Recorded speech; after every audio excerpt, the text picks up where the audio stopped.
Beaucoup d'entrepreneurs imposent leur propre blocage psychologique à leurs clients et du coup, ça handicape le développement de leur propre activité. Il y a quelques années, avant que je lance le marketeur français, je cherchais mon premier client de consulting.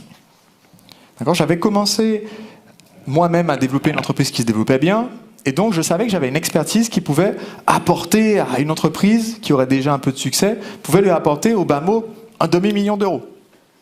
Je me disais ça, quoi. C'est la valeur que je me donne pour moi. Alors je vous ai dit qu'il faut faire une offre comment ? Irrésistible. Donc, si je suis capable d'apporter un demi-million d'euros, je pourrais facturer 490 000 euros la prestation, et ça serait quand même une bonne affaire. Qu'est-ce qui me suit jusque-là ? Mais ce ne serait pas hyper irrésistible. Je pourrais facturer 100 000 euros, et ça serait une super bonne affaire. Mais je me suis dit, je vais faire une offre vraiment irrésistible, parce que je n'ai pas encore la crédibilité, je ne l'ai pas encore fait pour d'autres personnes, donc je vais me brader pour la somme de 5 000 euros. Combien pensent que c'est vraiment une bonne affaire ? Ouais, ça doute. Intéressant. 5 000 euros pour en faire 500 000. Qui pense que c'est une bonne affaire ? Qui pense que c'est pas une bonne affaire ? Qui ne lèvera pas la main parce qu'il s'est endormi ? Donc pendant la recherche d'un client pour ce consulting, j'ai discuté avec un client potentiel que je vais appeler Bruno. Donc Bruno avait une entreprise qui générait environ un demi-million d'euros de chiffre d'affaires par an. Et je savais exactement ce qu'il pouvait faire en peu de temps en lançant un nouveau produit que demandaient ses prospects pour doubler facilement le chiffre d'affaires de son entreprise.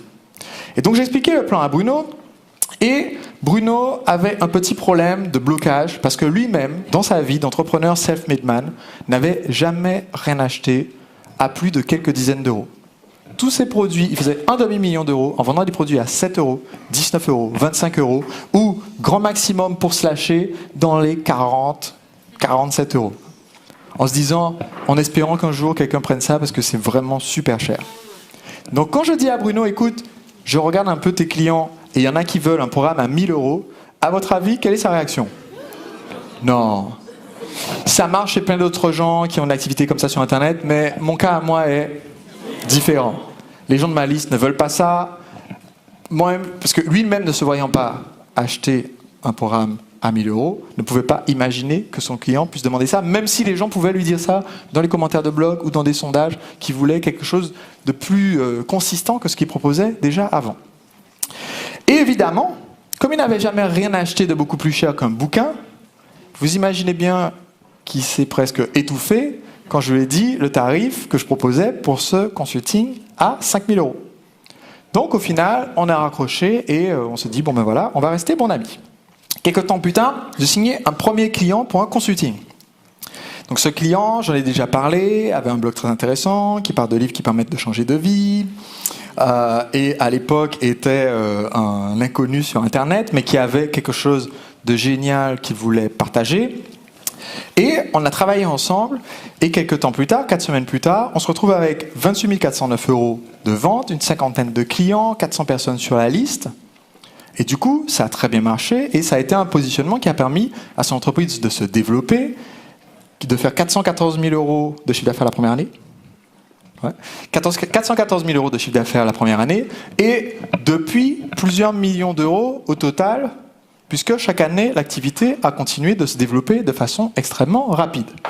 Et ce client, qui est présent avec nous aujourd'hui touche plus de 100 000 personnes pour la newsletter. Ouais, largement plus de 200 000 personnes avec sa newsletter, impacte énormément de gens avec sa chaîne YouTube. Combien de personnes ?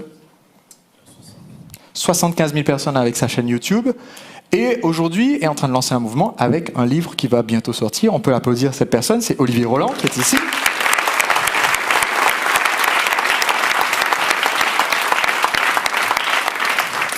Et donc cet impact énorme, en utilisant ses talents, ce sont ses talents qu'il a lancés, c'est pas mon contenu, ce sont ses propres produits, son propre savoir qui est devenu comme ça, a impacté énormément de gens, qui à leur tour ont impacté énormément de gens. Donc, vous devinez qu'une fois que le lancement orchestré d'Olivier s'achève, devinez qui me passe un coup de fil. Bruno. Bruno me dit, écoute Sébastien, j'ai bien réfléchi, et je suis prêt à signer pour un consulting à 5 000 €. Manque de bol. Sébastien, entre-temps, vient d'avoir une première étude de cas très concrète d'un client qui a réussi. Donc, entre-temps, qu'est-ce que vous pensez que j'ai fait avec le tarif que je voulais facturer pour faire une consultation? J'ai augmenté. Donc, vu que je propose, je pense que je peux apporter jusqu'à un demi-million d'euros. Vous voyez, hein, je suis un optimiste, hein, puisque la première année, 414 000 €. Bon, voilà. Mais je n'ai pas dit au client que je vais faire un demi-million, mais c'est ce que je pense, d'accord? Mais, vu que donc, je pense que je peux apporter un demi-million d'euros, j'ai prouvé que je peux en apporter au moins 414 000 dans la première année. Je me dis, bon, je vais faire une proposition quand même tout à fait raisonnable, et je propose à Bruno une prestation à quelques dizaines de milliers d'euros.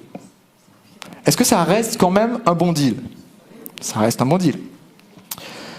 Bruno, au téléphone, j'ai cru qu'il avait un os de poulet coincé dans la gorge de travers, au bord de l'apoplexie, le pauvre. Et donc, on se quitte à nouveau sans donner suite.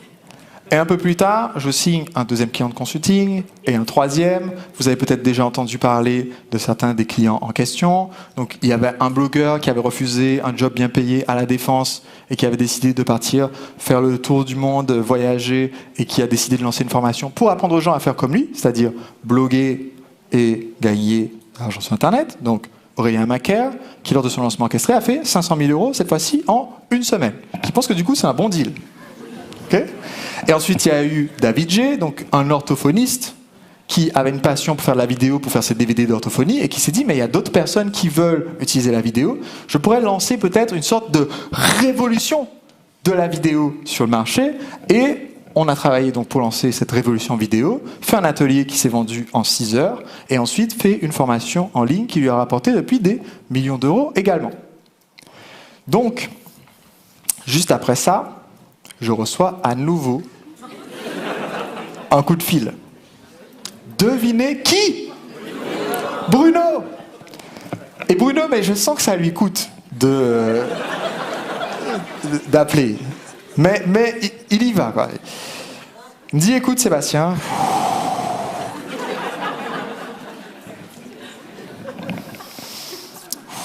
j'ai réfléchi à cette question de consulting.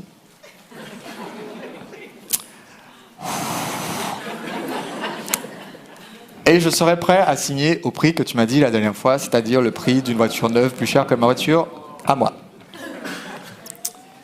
Et là, manque de bol.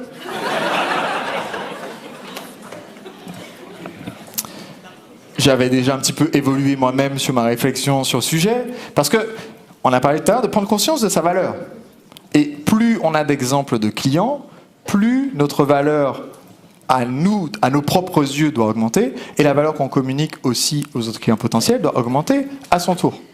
Et donc à ce moment-là, je dis à Bruno, écoute, je pourrais te faire une proposition, mais si je te faisais une proposition, je pense que ça finirait au SAMU.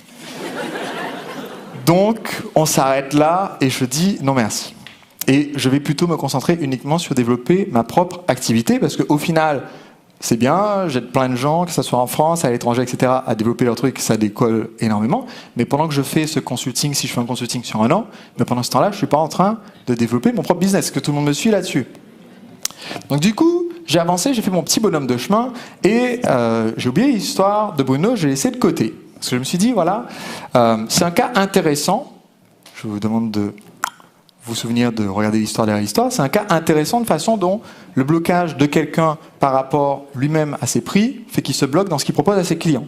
La boîte de Bruno, je vous ai dit, faisait un demi-million d'euros de chiffre d'affaires. Aux dernières nouvelles, elle fait un demi-million d'euros de chiffre d'affaires. Ça n'a pas changé donc. Et tant que vous ne changez pas quelque chose, rien ne change. Mais j'étais loin de me douter que mon cas à moi n'était pas si différent de celui de Bruno.